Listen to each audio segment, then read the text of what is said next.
Hello നമസ്കാരം, ഏവർക്കും പുതിരീടിലേക്ക്. കിഷ്കിന്ധകാണ്ഡം എന്ന ചിത്രത്തിൻ്റെ 7ാം ദിവസത്തെ കേരള ബോക്സ് ഓഫീസ് കളക്ഷൻ റിപ്പോർട്ടാണ് ഇന്നൊരു വീഡിയോ ഭാഗത്ത്. വീഡിയോയിലേക്ക് മുൻപ് വീഡിയോ ലൈക്ക് ചെയ്യുക, ചാനൽ സബ്സ്ക്രൈബ് ചെയ്യാൻ വേണ്ടി ശ്രമിക്കുക.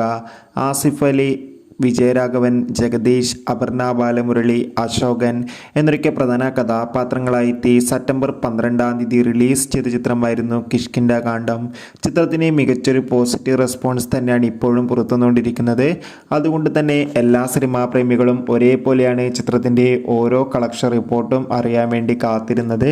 ചിത്രത്തിന് ഇന്ന് 7ാം ദിവസം മികച്ചൊരു ബുക്കിംഗ് കേരളത്തിൽ നടക്കുന്നതുകൊണ്ട് തന്നെ കേരളത്തിൽ നിന്ന് മാത്രം ഏകദേശം 2 കോടിക്കടുത്തെങ്കിലും കളക്ഷൻ ലഭിക്കുമെന്നാണ് ട്രാക്കിംഗ് റിപ്പോർട്ടുകൾ സൂചിപ്പിക്കുന്നത്. എന്തായാലും മികച്ചൊരു ബുക്കിംഗ് തന്നെയാണ് ചിത്രത്തിന് നടക്കുന്നത്. കാത്തിരിക്കാൻ നമുക്ക് കിഷ്കിന്ധകാണ്ഡം എന്ന ചിത്രത്തിൻ്റെ കൂടുതൽ കളക്ഷൻ റിപ്പോർട്ടിനായി. ചിത്രം കണ്ടവരുടെ അഭിപ്രായം കമൻറ്റ് ബോക്സിൽ രേഖപ്പെടുത്താൻ വേണ്ടി ശ്രമിക്കുക.